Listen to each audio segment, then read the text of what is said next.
Hello, and welcome to Bakeries Today, marketing ideas to grow your business, brought to you by the Pillsbury Bakery Institute. In this module, we'll provide you with a look at some of the fundamentals of marketing. We'll study many of the same concepts taught in business school, but we'll tailor our training to you and your bakery business. We'll challenge what might be considered conventional thinking and nudge you a bit to step outside of your comfort zone. We want you to think about where you can take your bakery in the coming years. Our goal is to demonstrate how the basic principles of marketing can be applied to your bakery in order to grow your business. First of all, take a look at how large companies think about marketing.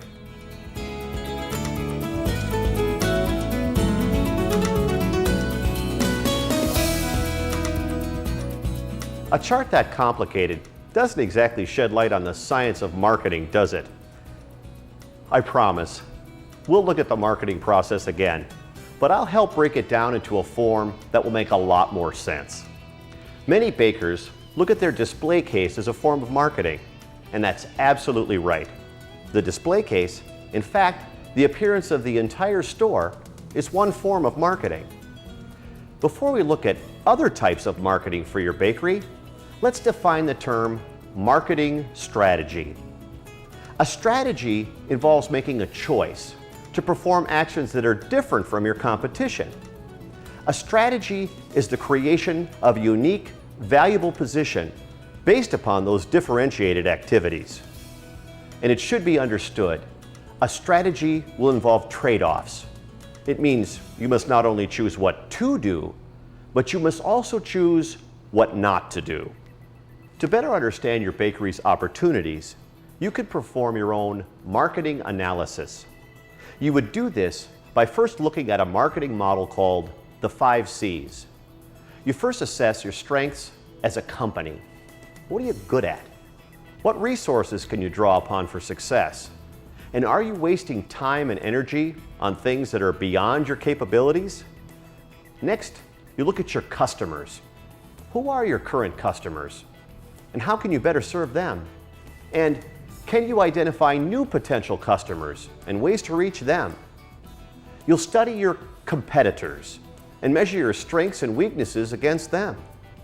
Think about collaborators. Are there other businesses or community organizations you could partner with to reach more customers? Are there avenues to explore such as fundraisers or cooperative marketing efforts? Finally, the 5 C's model examines context. Are there products or lifestyle or demographic trends you could use to your advantage? Think convenience and on-the-go eating, the demand for whole grain foods, and so on.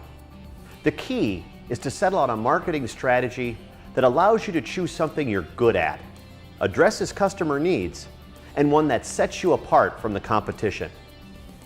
The 5 C's really, it sounds like a fancy marketing framework kind of thing, but really it's just about connections.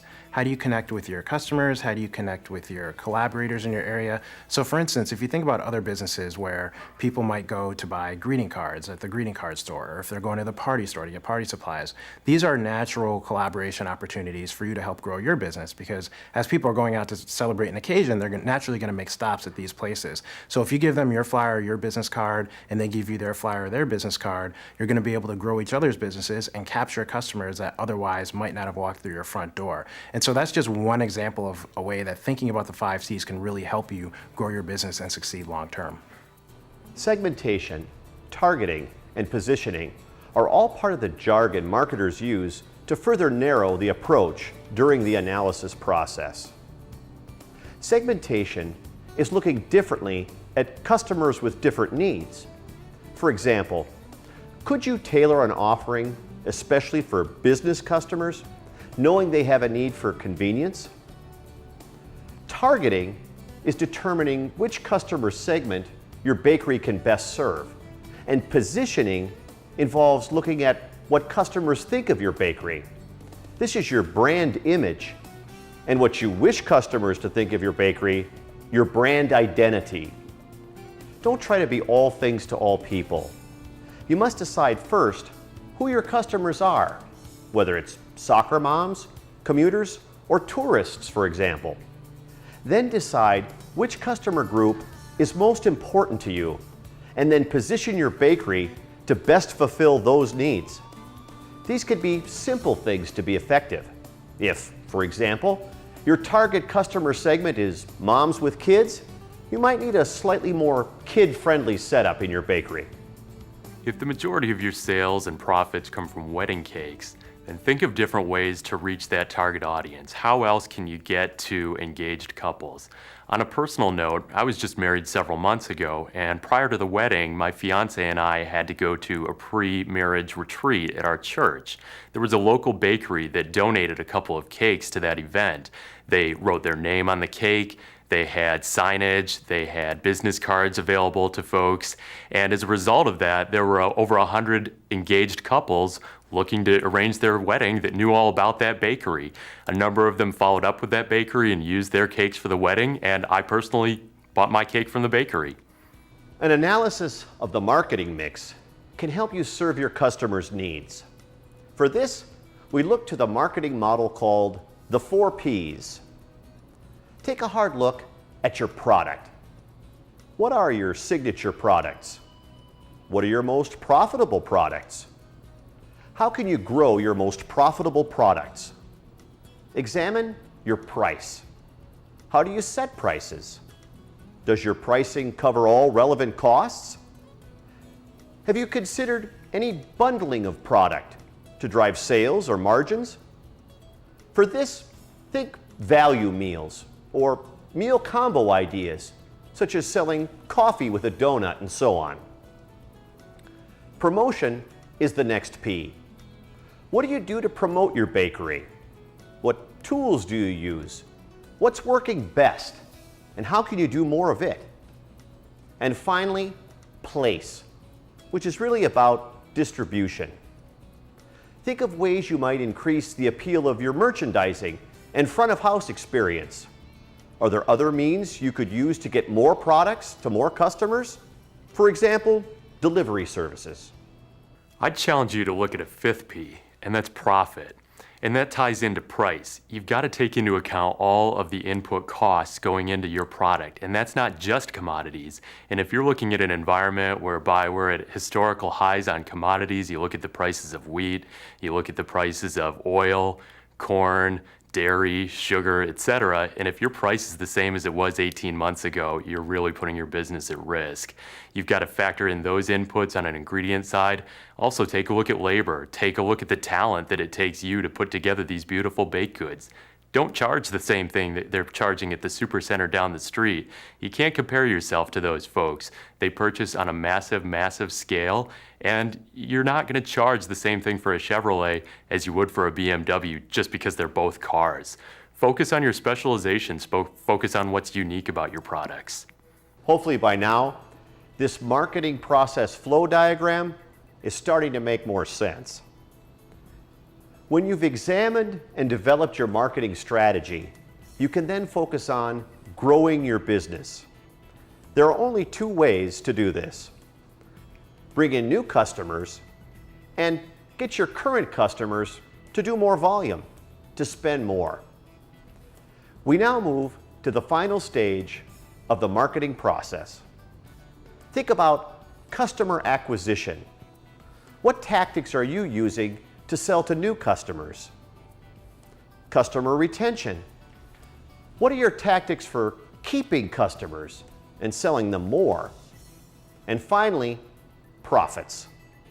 You can grow profits by either increasing revenue or by decreasing your costs. Examine creative ways you could decrease your costs through back-of-house efficiencies. You'll find markets can be expanded by discovering and promoting new uses for your products. At General Mills, we know the average American eats dry breakfast cereal 3 mornings each week. As a cereal manufacturer, General Mills could grow by finding a way to promote cereal eating on other occasions, for instance, as a snack. This insight led to the creation of the breakfast cereal bar category. Bakeries can benefit by promoting such things as savory bagels or fluffy croissants as a lunch alternative, or by offering single servings of very decadent desserts for the small-scale special occasion. I think it's important for bakers to really think about marketing strategy because it really gives them a fresh perspective on how they can grow their business. And I know with bakeries that have been open for a lot of years and a really long time, people might think, oh, it's too late for me to think about marketing strategy or to change my business. I've been around for years and years. But when you think about it, really mature companies out there use marketing strategy to change their business all the time. And you think about McDonald's, their menu's gotten healthier, they're open later hours, and they've really adopted their business model to fit consumer needs. And I think bakers have the same opportunity. They have a really special place of business that people really enjoy coming to because they're coming there to celebrate a special occasion. And so if you just understand what customer needs are, how you can change your business to really serve those needs, you'll find much more success for years to come. And so I think marketing strategy frameworks give you an opportunity to really sit back and think about ways that you can grow your business so that you can find success for years to come. Let's review the key takeaways from this session. First, gaining a better understanding of your customers, competitors, and collaborators can help you to better serve your customers. An understanding of your target customer segments can help you to better position your bakery's unique offerings. Defining and promoting your signature products can further help to differentiate the unique experience of your bakery. And finally, new customers will grow your business, but there's also opportunity to sell more to existing customers. Hopefully, we've provided some basic background for you now that will assist you as we explore other modules in this training series. They're all designed to help you be a better and more successful bakery. For the Pillsbury Bakery Institute, thanks for joining us.